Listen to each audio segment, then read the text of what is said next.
Salam, Bapak Ibu, dan saudara-saudari yang dikasihi Tuhan. Selamat datang di hari keempat renungan kita. Kita telah sampai di pertengahan perjalanan 7 hari. Kita bersama Roh Kudus. Hari ini kita akan merenungkan sebuah janji yang sangat indah dari Tuhan Yesus, di mana Roh Kudus digambarkan sebagai aliran air hidup. Bukan sekadar air di dalam bak yang bisa habis, melainkan mata air yang terus memancar dari dalam diri gerejanya, memberikan kepuasan sejati dan kelimpahan rohani. Mari kita tenang di Hadarot Naya.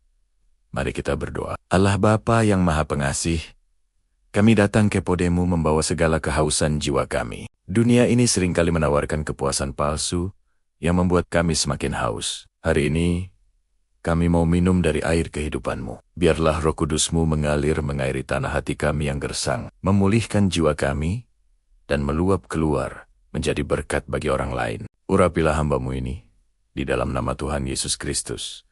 Kami berdoa. Amin. Mari kita membaca firman Tuhan yang terambil dari Injil Yohanes 7, ayat 38 sampai 39a. Demikianlah firman Tuhan. Barang siapa percaya kepadaku, seperti yang dikatakan oleh kitab suci, dari dalam hatinya akan mengalir aliran-aliran air hidup. Yang dimaksudkannya ialah roh yang akan diterima oleh mereka yang percaya kepadanya. Saudara-saudari, Yesus mengucapkan kalimat ini pada hari terakhir, yaitu puncak Hari Raya Pondok Daun di Yerusalem. Pada perayaan tersebut, ada ritual di mana imam besar mengambil air dari kolam Siloam dan mencurahkannya di atas mezbah bait suci sebagai simbol ingatan akan air yang keluar dari gunung batu di padang gurun. Di tengah atmosfer ritual itulah Yesus berdiri dan berseru dengan suara nyaring. Kata dari dalam hatinya, dalam teks asli Yunani, menggunakan kata koilia, yang secara harfiah berarti bagian terdalam dari diri manusia. Dan kata mengalir reuso menggunakan bentuk continue, yang berarti mengalir terus menerus tanpa henti. Secara eksegetis, Yesus menegaskan bahwa kepuasan rohani sejati tidak lagi bersumber dari ritual keagamaan luar ruangan di bait suci, melainkan dari dalam diri orang percaya itu sendiri melalui kehadiran Roh Kudus. Roh Kudus bekerja di pusat eksistensi kita, mengubah kita menjadi sumber air hidup yang konstan, menyegarkan dan menghidupkan. Bayangkan sebuah oasis di tengah gurun Sahara yang sangat luas dan gersang. Di sekelilingnya hanya ada pasir kering dan terik matahari yang membakar. Namun, di oasis itu ada sebuah mata air purba yang terus memancar dari dalam tanah. Karena aliran air tersebut, pohon-pohon kurma tumbuh subur.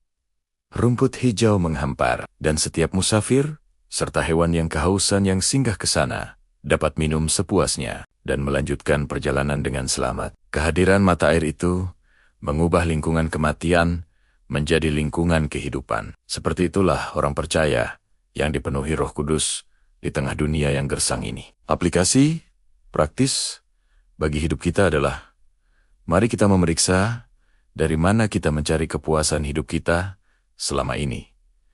Apakah dari angka di rekening bank, dari pujian manusia, atau dari pencapaian karier? Semua itu seperti air sumur duniawi. Setelah Anda meminumnya, Anda akan haus lagi. Datanglah kepada Yesus dan terimalah kepenuhan Roh Kudus.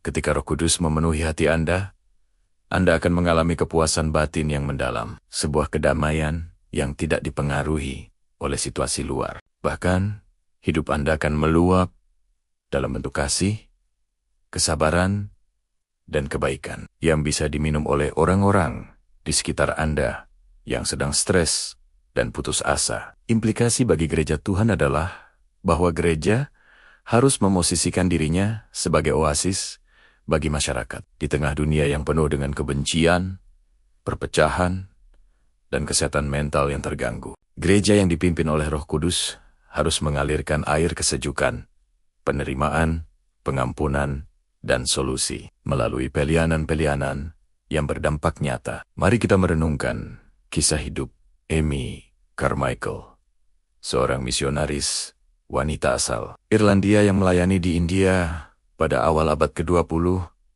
Ia mendedikasikan 55 tahun hidupnya tanpa pulang ke negaranya demi menyelamatkan anak-anak perempuan yang diperbudak di kuil-kuil pagan. Di tengah budaya yang menolak ancaman penyakit dan kelelahan fisik, dari dalam hati Amy mengalir aliran air hidup yang tak pernah kering. Roh Kudus memberinya kasih yang melimpah, sehingga ia mendirikan perlindungan bernama Donavur Fellowship, menjadi ibu bagi ratusan anak telantar. Hidupnya menjadi oasis, karena Roh Kudus mengalir di dalamnya. Kesimpulan hari keempat ini, Roh Kudus adalah aliran air hidup yang memuaskan dahaga rohani kita sepenuhnya dan mengubah hidup kita dari penerima berkat menjadi saluran berkat yang melimpah bagi dunia. Biarlah aliran air hidup dari Roh Kudus membersihkan dan menyegarkan setiap relasi dan karya kita hari ini. Mari kita berdoa. Tuhan Yesus, terima kasih untuk aliran air hidup yang Kau janjikan bagi kami. Kami sadar seringkali kami mencari kepuasan di tempat yang salah. Hari ini kami datang ke mata air-Mu. Penuhilah bagian terdalam hati kami dengan Roh Kudus-Mu. Biarlah sukacita dan damai sejahtera-Mu meluap dari hidup kami, sehingga keluarga kami, rekan kerja kami, dan sesama kami dapat merasakan kasih-Mu melalui hidup kami. Amin. Mari kita berdoa bersama. Doa yang diajarkan Tuhan Yesus. Bapa kami yang di sorga, dikuduskanlah nama-Mu. Datanglah kerajaan-Mu. Jadilah kehendak-Mu di bumi seperti di sorga. Berikanlah kami pada hari ini makanan kami yang secukupnya, dan ampunilah kami akan kesalahan kami, seperti kami juga mengampuni orang yang bersalah kepada kami. Dan janganlah membawa kami ke dalam pencobaan, melainkan lepaskanlah kami daripada yang jahat. Karena Engkaulah yang mempunyai kerajaan dan kuasa dan kemuliaan sampai selama-lamanya. Amin. Terimalah berkat Tuhan untuk hari ini.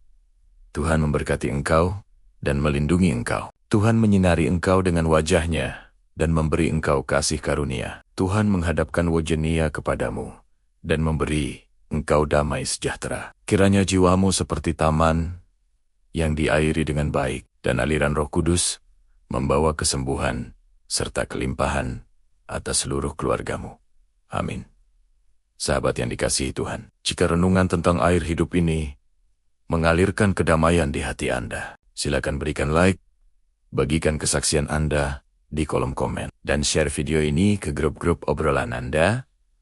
Jangan lupa klik subscribe untuk terus mengikuti perjalanan rohani ini. Selamat beraktivitas di dalam kelimpahan air hidup Tuhan.